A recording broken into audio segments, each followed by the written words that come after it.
सोचो Julius Caesar को, एक हीरो और विजेता अपनी पावर के पीक पर, वो रोम में एंटर करता है उन आदमियों से घिरा हुआ जिनकी किस्मत उसने बनाई थी। वो सेफ फील करता है, पर बैकग्राउंड में एक साजिश पक रही है। हवा सीक्रेट्स और छिपे हुए डैगरों से भरी है। ये सिर्फ पॉलिटिक्स नहीं है, ये भरोसे का टूटना है। धोखा इंसानियत जितना ही पुराना है, दोस्त से पीठ में छुरा घोंपना। सीजर के लिए खतरा उसके अपने सर्कल से आता है। जिन आदमियों को उसने माफ किया, प्रमोट किया और दोस्त बुलाया, अब उसके खिलाफ साजिश कर रहे हैं। प्लान ठंडा और कैलकुलेटेड है, उन्हें उसकी हर चाल पता है। स्टेज एक ऐसे एक्ट के लिए तैयार है जो सिर्फ एक जिंदगी ही नहीं बल्कि एक एरा को खत्म कर देगा। साजिशकर्ता जमा होते हैं, चेहरे शांत, हथियार छिपे हुए। वे सीजर को मुस्कान के साथ ग्रीट करते हैं, जानलेवा इरादे को छुपाते हुए। ये सेनेटर, रिपब्लिक के कथित गार्डियन, अब एक शॉकिंग हिंसा करने वाले हैं। वे खुद को सेवियर मानते हैं, पर हिस्ट्री उन्हें अलग तरह से जज करेगी। उनके एक्शन से अराजकता फैलती है, उस रिपब्लिक को तबाह करते हुए जिसे वे बचाने का दावा करते हैं। द आइड्स ऑफ मार्च हमेशा के लिए एक वार्निंग बन जाता है। पावर आती जाती है, लॉयल्टी नाजुक होती है। सबसे बड़े खतरे अक्सर हमारे सबसे करीबियों से आते हैं। सीजर, मास्टर स्ट्रैटेजिस्ट, अपने बगल में पक रहे धोखे को नहीं देख पाया। उसने आर्मी और पॉलिटिकल तूफानों का सामना किया था, पर इसका नहीं। धोखा रोम के दिल पर हमला करेगा। यह उसकी किस्मत हमेशा के लिए बदल देगा। आखिर में सबसे ताकतवर भी उन लोगों के हाथों गिर सकते हैं जिन पर वे सबसे ज्यादा भरोसा करते हैं। धोखे की परछाई पावर की हर सीट पर मंडराती है, और इस दिन यह अपना सबसे बड़ा शिकार बनाएगी। जूलियस सीजर एक नोबल पर अमीर नहीं, फैमिली में पैदा हुआ था। उसने वीनस से अपनी वंशावली का दावा किया, जिससे उसका एम्बिशन और बढ़ा। रोम बेरहम पॉलिटिक्स और सिविल वॉर का शहर था। सीजर ने जल्दी सीख लिया, सर्वाइवल के लिए चालाकी, हिम्मत और दोस्त चाहिए। उसने मिलिट्री में खुद को साबित किया, यहां तक कि अपने समुद्री डाकू पकड़ने वालों को एक लेजेंड में बदल दिया।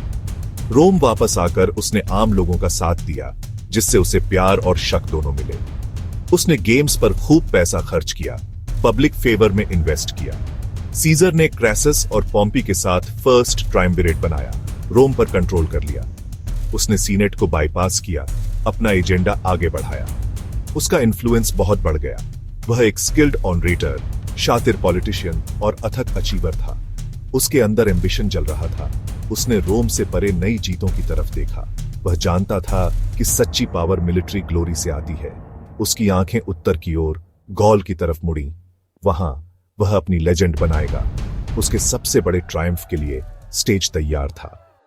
58 ईसा पूर्व में सीजर गॉल के कुछ हिस्सों का गवर्नर बना।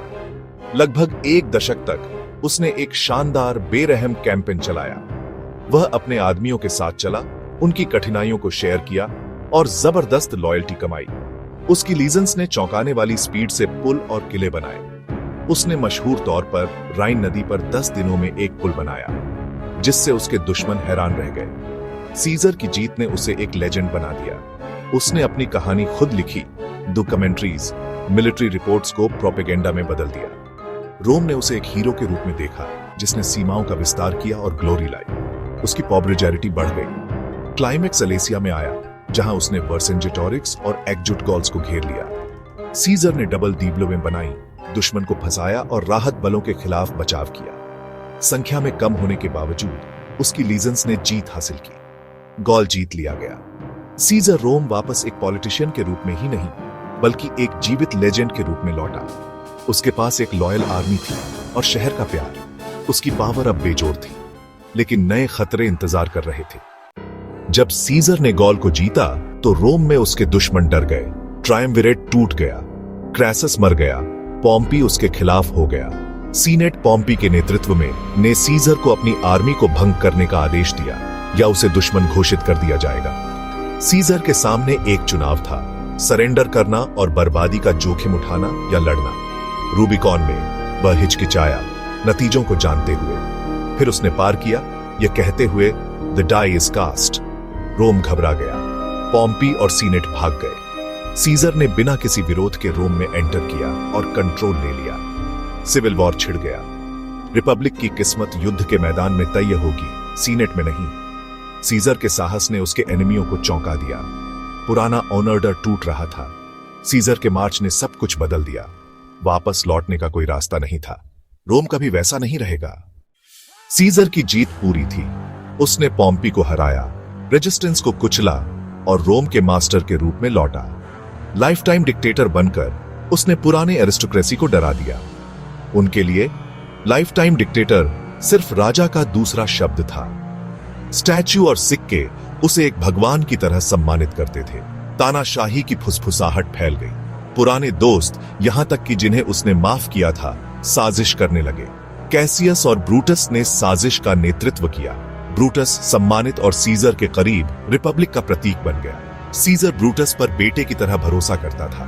यह भरोसा धोखे को और भी ज्यादा तबाह करने वाला बना देगा। साजिशकर्ताओं ने ब्रूटस को मना लिया। सीजर को मारना ही रोम को बचाने का एकमात्र तरीका था। द आइड्स ऑफ मार्च 44 ईसा पूर्व सीनेट पॉम्पी के थिएटर में मिलता है।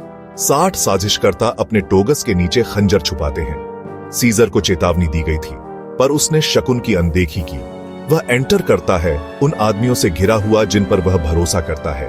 वे उसे घेर लेते हैं, एक याचिका पेश करने का नाटक करते हुए। अचानक कैस का पहला वार करता है। दूसरे भी शामिल हो जाते हैं। चाकुओं का फ्रेंजी। सीजर लड़ने की कोशिश करता है, पर अभिभूत हो जाता है। फिर वह अपने हमलावरों के बीच ब्रूटस को देखता है। तुम भी मेरे बच्चे, वह कहता है तबाह होकर। वह अपना टोगा अपने सिर पर खींचता है और पॉम्पी की मूर्ति के पास गिर जाता है। 23 वाउंड्स उसकी जिंदगी खत्म कर देते हैं। सीनेट शांत है। तानाशाह मर चुका है, पर रिपब्लिक की मासूमियत भी।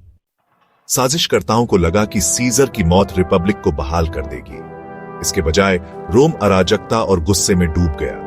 मार्क एंटोनी की फ्यूनरल स्पीच ने लोगों को हत्यारों के खिलाफ कर दिया। सिविल वॉर फिर से छिड़ गया। सीजर के उत्तराधिकारी एंटोनी और ऑक्टेवियन ने साजिशकर्ताओं का शिकार किया। दोस्त दुश्मन बन गए। ऑक्टेवियन ने एक्टियम में एंटोनी और क्लियोपेट्रा को हरा दिया। ऑक्टेवियन ऑगस्टस के रूप में उभरा, रोम का पहला एम्परर। उसने रिपब्लिक का दिखावा रखा, पर सारी असली पावर उसकी थी। रिपब्लिक मर चुका था। एम्पायर का जन्म हुआ। सीजर की हत्या ने रोम में आजादी के अंत को तेज कर दिया। एक आदमी के एम्बिशन ने दुनिया को हमेशा के लिए बदल दिया। धोखे की परछाई ने एक एम्पायर को जन्म दिया।